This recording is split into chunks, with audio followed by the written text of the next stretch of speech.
Our gospel today is from the book of Philippians, the 4th chapter, beginning with the 4th verse.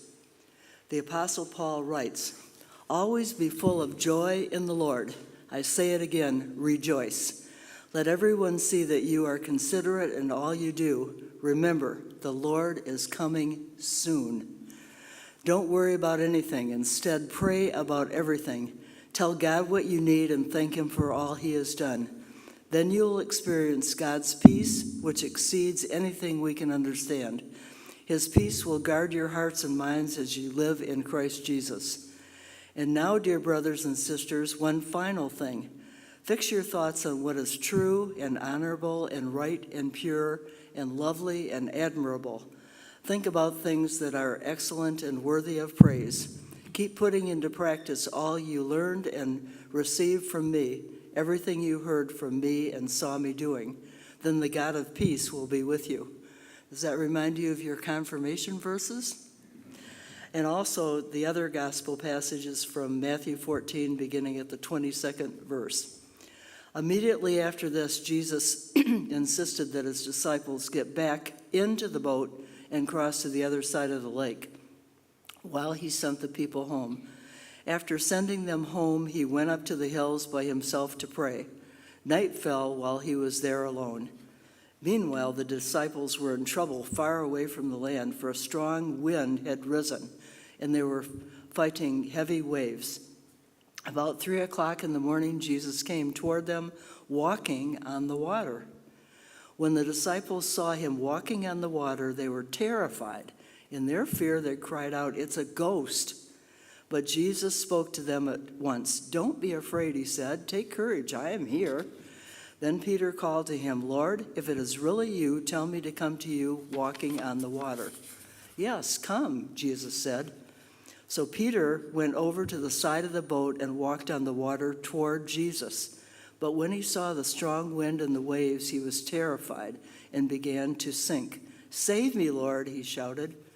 Jesus immediately reached out and grabbed him. "You have so little faith," Jesus said. "Why did you doubt me?" When they climbed back into the boat, the wind stopped. Then the disciples worshiped him. "You really are the Son of God," they exclaimed. And here ends the gospel for the day.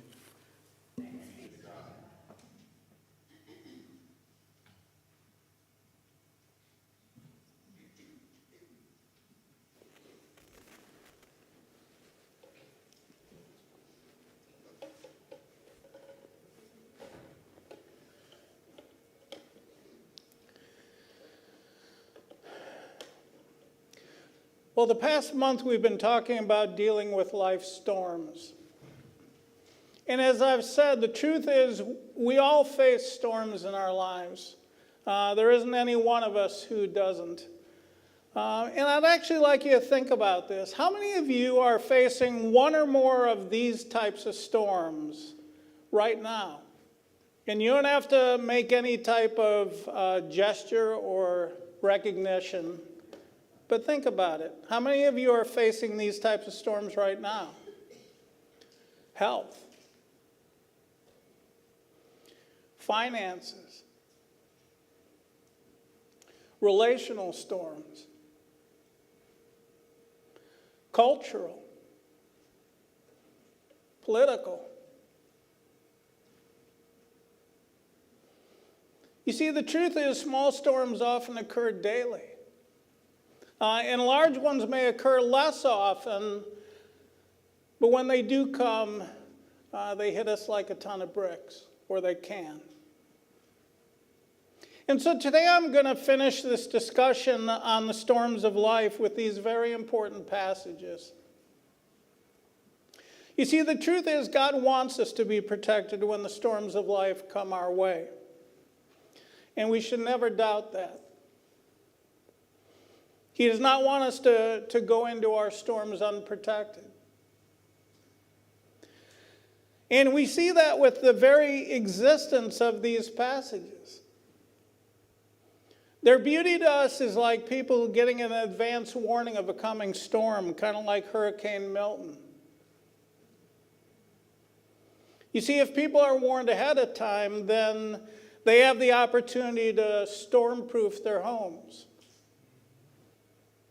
to board up their fragile glass windows against that storm. Now, that doesn't necessarily stop the storm from coming, but you see, it can greatly lessen or even eliminate its devastating effect. And so today, God takes this time right now, in this very moment, to lovingly show us how to storm-proof our lives. See, that's the opportunity we are each given this morning. In Philippians chapter 4, Paul is writing while he is in prison. And so he's writing while in the eye of his own personal storm. And so this is no armchair advice he gives us here. Rather, he writes this while on the front lines, while a storm is actually happening to him. And he writes this advice to Christians who may themselves be in or soon entering a storm of some severity.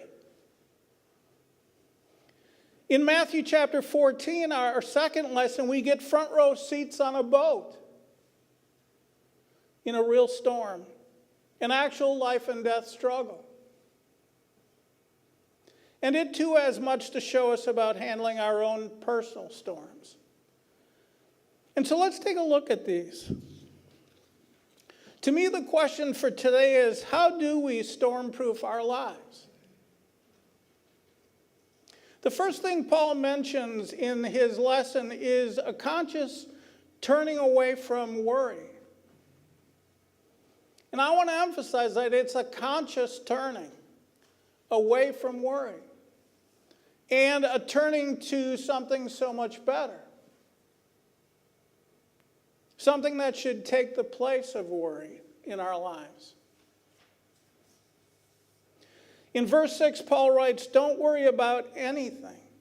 I mean, think about that. Don't worry about anything. Instead, pray about everything. Here, Paul tells us to make a deliberate decision not to worry. Instead, to turn to God in prayer. You see, Paul says the most important place of refuge in any storm that you will ever face in life is to place our lives in God's hands. Wholly and completely. To place our life in His hands. In today's gospel lesson, Peter does this with one of the quickest and shortest prayers you can ever imagine. Just 3 words.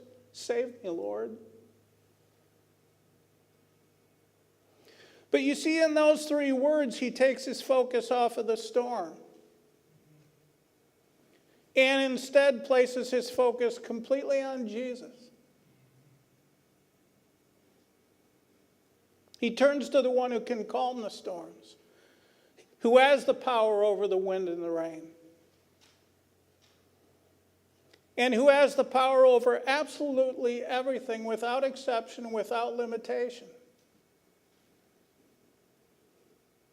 And Jesus shows Peter in this lesson how right that response is. He shows him he is right there.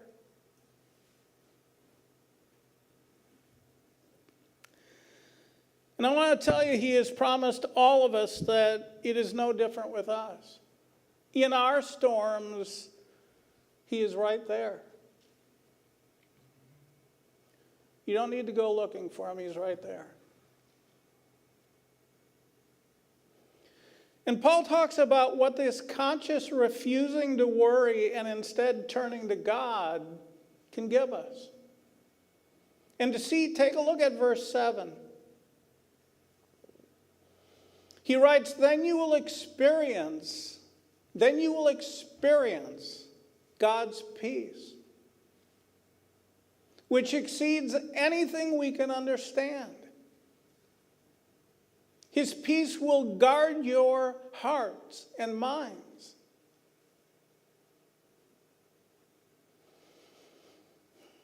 Is this peace that passes all human understanding real?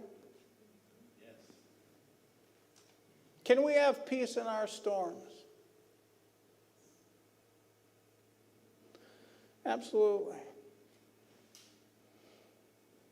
And let me just give you an example from my own life. When I first started interviewing at law firms, let me let you peek into my psyche. It is not safe. But it will be a short period of time. But you see, to me, it created such fear in me. I mean, absolute terror, because to me, everything was riding on it. I mean, it was my whole career. And I had a wife and a young daughter who I had to support. And there were so many other highly qualified candidates. I mean, I thought, how could I ever find this job at this law firm? And so as I sat waiting to be interviewed at these various law firms, I could forget about the advice, don't let them see you sweat. You see, I now know why we have suit jackets. It's not for beauty, it's to cover up the sweat. And I felt like I was drowning myself. But you see, the point I want to make, and the truth of it is, I was absolutely terrified.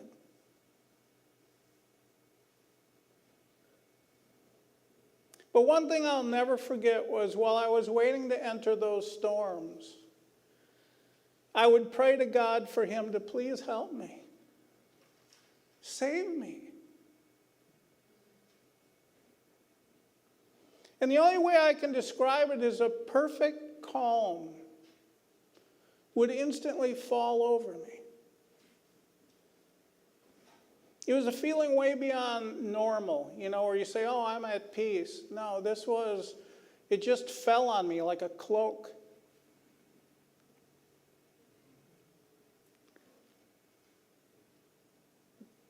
And it was total peace. And so as I entered those storms, I entered them absolutely calm.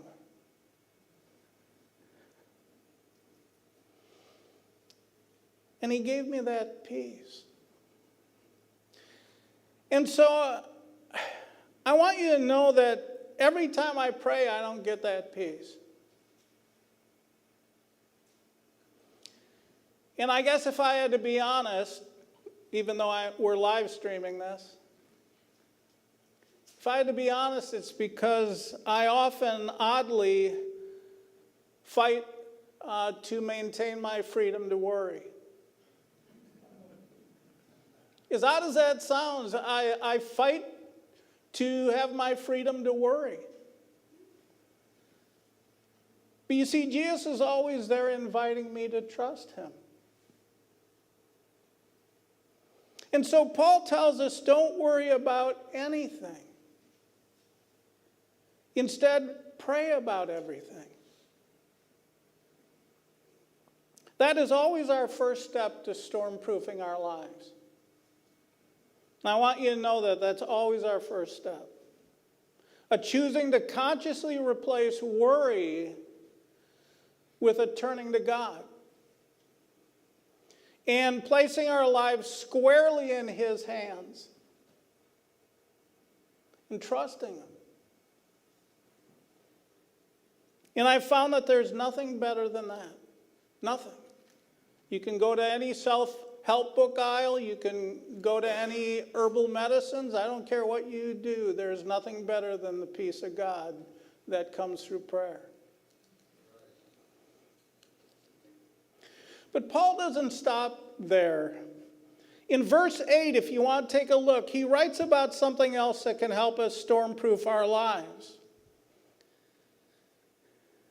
And Mary did a great job reading it, but I'm going to read it again. Take a look. He writes, and now, dear brothers and sisters, one final thing. Fix your thoughts And look carefully at those words. It's not have a thought. It's not, well, whatever. It's fix your thoughts on.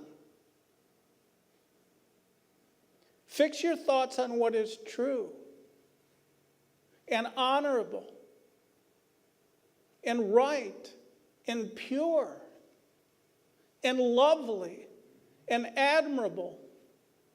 Think about things that are excellent and worthy of praise.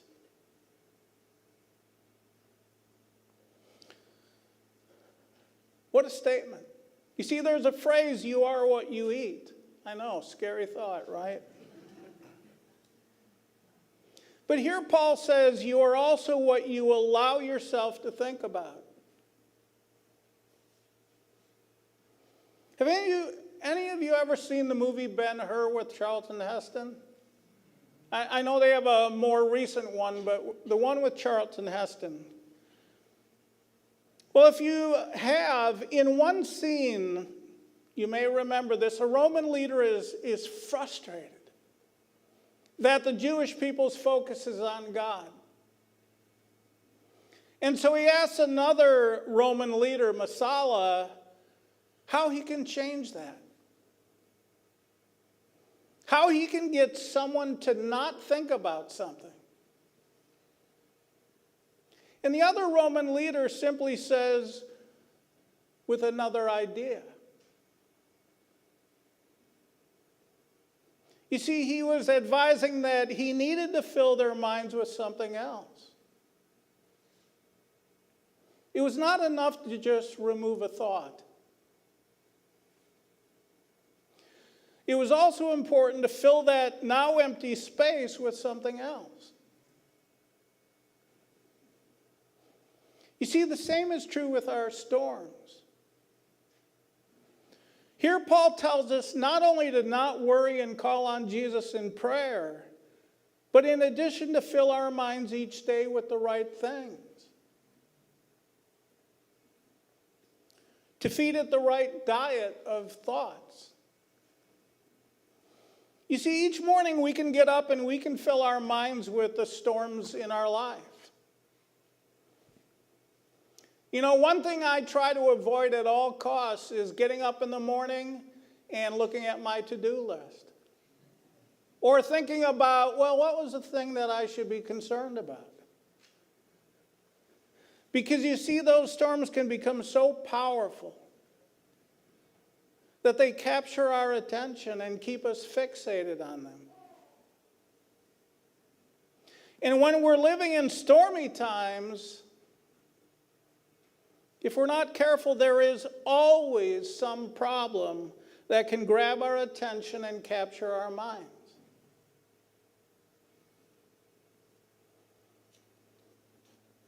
You see, here Paul tells us not to let that happen. Instead, Paul talks about fixing our thoughts on these things in verse 8. Again, not just have a good thought once in a while. He says fix our thoughts on these things. Like, don't let them leave. And this doesn't mean we forget about our storms and refuse to deal with them. This isn't an ostrich sticking his head in the sand, but it does mean we need to not allow them to dominate our thoughts. And we do that best if we intentionally fill our minds with the right things each day. I'll tell you, I know you're not going to do it right now because you're enraptured with this. Remember, it's Pastor Appreciation Day. But when you're at home, if you take a look at Paul's letter that we call Philippians, where this first lesson comes from, what we don't see anywhere in his letter from prison is a fixation on problems, of allowing his mind to be captured by them. He was aware of them for sure, but there is no searching for them. There's no desiring to allow them to occupy his day, his life. After all, he had better, more important things to think about. And the truth is, so do we. Instead, in the midst of his prison cell, in that dark, dank place, he mentions the words joy or rejoice 13 times.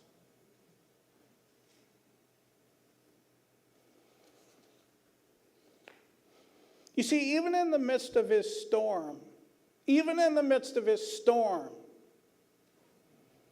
puts his trust in Jesus.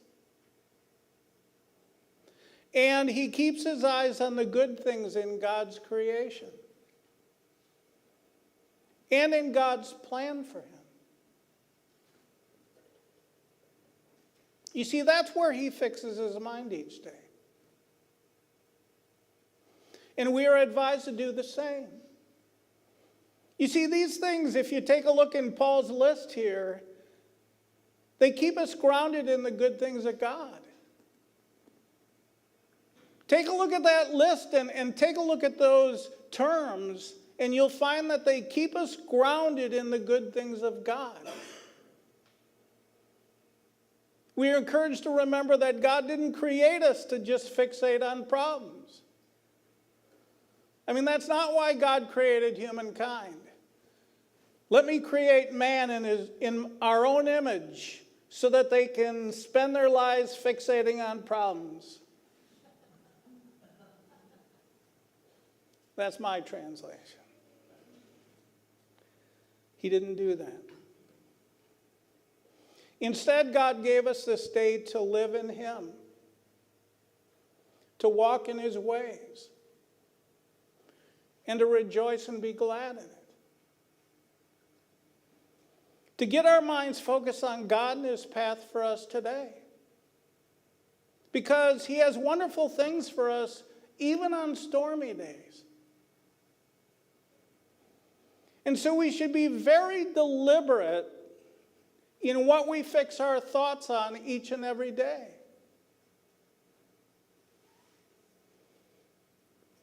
Well, finally, here Paul talks about putting all this into practice. If you take a look at verse 9, it says, keep putting into practice all you learned and received from me. And I'll tell you, after he has just told us all these things, I can hear him saying this to us. Keep putting into practice all you learned and received from me. Everything you heard from me and saw me doing. Then the God of peace will be with you.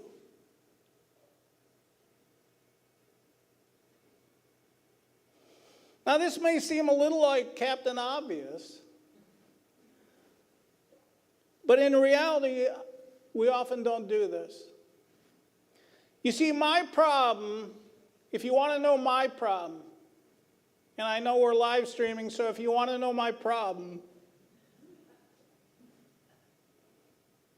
see, my problem is not knowing what God says. That may be some people's problems, but I know what God says. But my problem is living my life at times without applying it.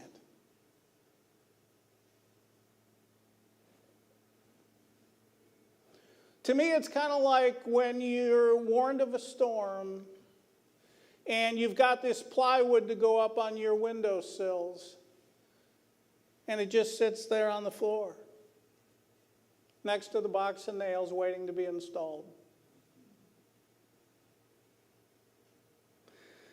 And you see, it would be a mistake for us to leave today and do exactly that.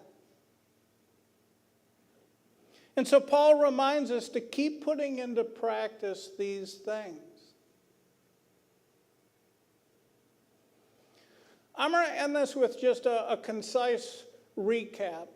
So if anyone's been sleeping this whole time, wake up for this moment. This is for you. So if you want to storm-proof your life, God, through Paul, says, first, consciously choose not to worry about storms. Not just some storms, any storm. He says, don't worry about anything. And so you have to consciously choose not to worry about storms. That's your first step. Instead, pray about them. Place your trust in Jesus. And it sounds so simple, but place your trust in Jesus. The one who can calm the wind and the waves. And the one who has the ability to give us the peace that passes all human understanding. And then fix your thoughts each day on the right things. You see, we could even take this list in verse 8 with us today. I mean, isn't that nice of Paul to give us this list and it's all in writing for us to take home as our manual? We could even take this list in verse 8 with us and intentionally fill our minds with these things listed here. Everyone will think of different things. There are different things of excellence in different people's lives. There's different things that we admire and all that. But to take this list and find the things in our lives that exist will give us a lot of storm-proofing power. And then finally, live out this day as God intended it for you, for his beautiful purposes, and fully trusting in his competent care. And then all that's left is peace be with you. So peace be with you. And also with me. I get it, Pastor Appreciation. I mimic back to me. Peace be with me too. Amen. Please stand for the hymn of the day.